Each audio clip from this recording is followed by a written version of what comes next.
Nah, tadi Prof sempat menyinggung tentang campur tangan asing, bagaimana masuknya budaya-budaya asing saat ini ke Indonesia yang akhirnya mempengaruhi beberapa kebudayaan dan kebiasaan, khususnya kaum-kaum milenial. Bahkan kalau kita katakan kaum milenial saat ini sepertinya kurang untuk mengetahui apa sih arti dari Pancasila tersebut.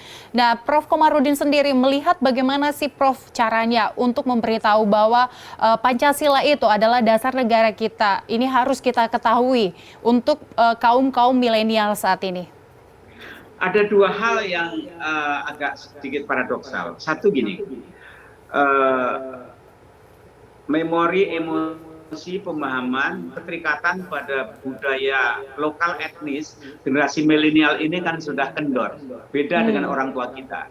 Jadi kalau kita lebaran itu masih ingin pulang mudik karena kelahirannya di kampung. Tapi generasi milenial kan mudik itu apa? Dia rumahnya di Jakarta kok lahir di kota kok. Jadi kata mudik bagi orang tua dan mudik bagi milenial itu beda. Bagi orang tua itu mudik, bagi milenial rekreasi ke kampung. Sudah beda kan memorinya. Lalu ikatan-ikatan tradisi, anak muda kan yang milenial tidak punya. Karena dia tidak tumbuh dari tradisi di daerah, tapi tumbuh di tradisi perkotaan.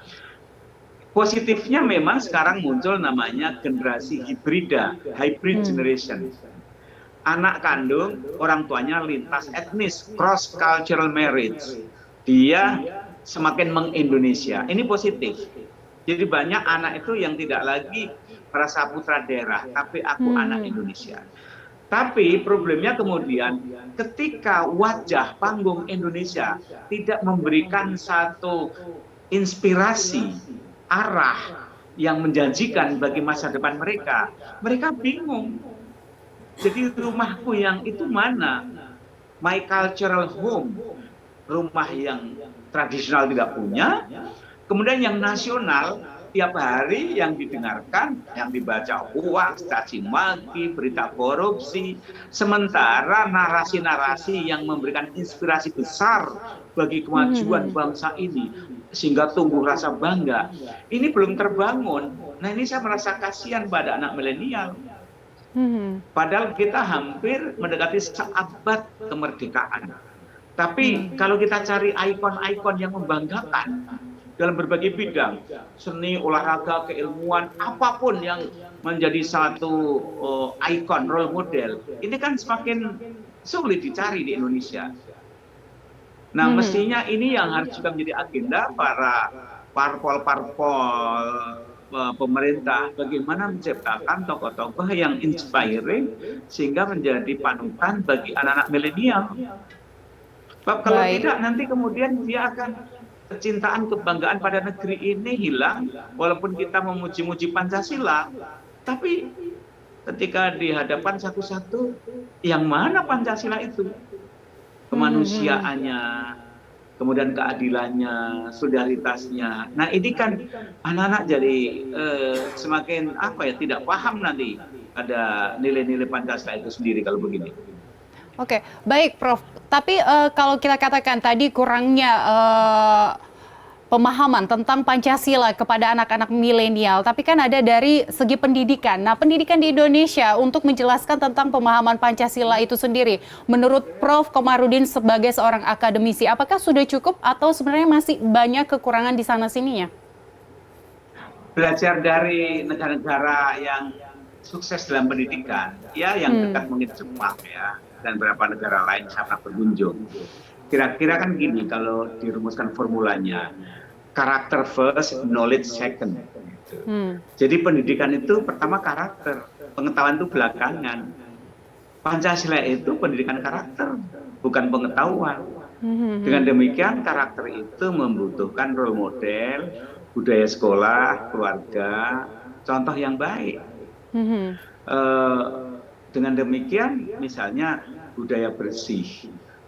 Apakah sekolah itu bersih, yang membersihkan itu tukang kebun atau guru dan anak-anak yang membersihkan?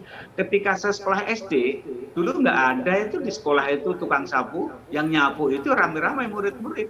Dan guru ikut mencontohi. Nah itu, kemudian saling menghargai, kemanusiaan. Ini kan dilatih harus real, menghargai. Gimana sih cara menghargai? Ya kita minta maaf kalau kita salah. Kemudian pendeknya bagaimana kita itu bisa memberikan respect pada orang lain. Hal-hal seperti itu yang ditanamkan.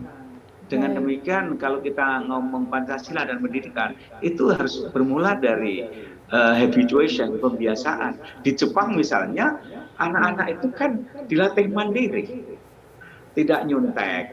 Jadi nyontek itu merendahkan harga dirimu, menipu dirimu.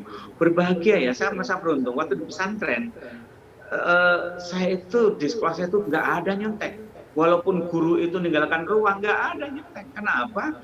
Karena nyontek itu berarti kamu itu pengecut. Nyontek itu kamu menipu dirimu, menipu orang lain. Dan kalau itu merendahkan harga dirimu. Jadi konsep harga diri, self dignity, itu tinggi sekali. Dan nyontek itu merusak harga dirimu sendiri. Nah sekarang gimana? Ada nggak seperti itu? Oh, kadang-kadang ketika ujian akhir itu gurunya kok yang ikut memberikan jawaban soal kan. Ya, baik, sebenarnya memang dalam kondisi saat ini pendidikan karakter seperti itu ya Prof, pendidikan karakter yang memang harus diperbanyak bagi anak-anak milenial saat ini. Mungkin bisa dari rumah seperti itu, orang tua menjadi penanggung jawab pertama untuk pendidikan Ya, karakter misalnya anaknya gini ya, atau seperti apa Prof? ketika saya ingat ya, ketika mau makan ya, ada makanan di atas meja. Itu orang tua dan dulu guru saya kita coba berapa tangan yuk kita hitung yang berjasa mengantarkan, membuat makanan ini sampai di atas meja ini. Dimulai dari nasi deh. Nasi itu dari mana didapat? Dari warung. Sebelum warung, oh itu ada yang masak. Ketika masak itu apa saja? Ada kayu, ada alatnya. Jadi berapa banyak tangan manusia yang terlibat sampai nasi matang. Sampai nanti petaninya. Nah oleh karena itu kita ini jangan sombong. Tanpa orang lain kita tuh nggak bisa, makan aja nggak bisa. Ada itu disadarkan. Oleh karena itu mari kita doakan semoga mereka sehat. Dan yang diharapkan dari petani itu kan hasilnya bagus. Kemudian penjual juga begitu. Artinya kita itu saling tolong menolong. Kalau kita tidak bisa saling menolong, coba bisa nggak kamu motong rambutmu sendiri? Nggak bisa kan? Dari ujung kaki sampai kepala ini berapa banyak orang terlibat pada diri kita. Oleh karena itu apa? Kita ini harus kerjasama, tolong menolong. Nggak mungkin tanpa orang lain kita bisa hidup. Nah, yang kecil-kecil seperti ini harus ditanamkan secara sadar sehingga orang itu menghargai orang lain. Baik. Ini kan kadang-kadang kita orang tua, lebih-lebih orang yang kaya, naik mobil, padahal itu mobil orang tuanya. Apa yang harus dibanggakan? Itu kan semu. Jadi mari orang tua jangan melatih pada anaknya itu kebanggaan yang semu. Itu menipu diri sendiri dan itu tidak menghargai. Nah itu artinya apa? Kemanusiaan. Baik, peran orang tua memang sangat dibutuhkan untuk pendidikan karakter anak untuk saat ini, Prof.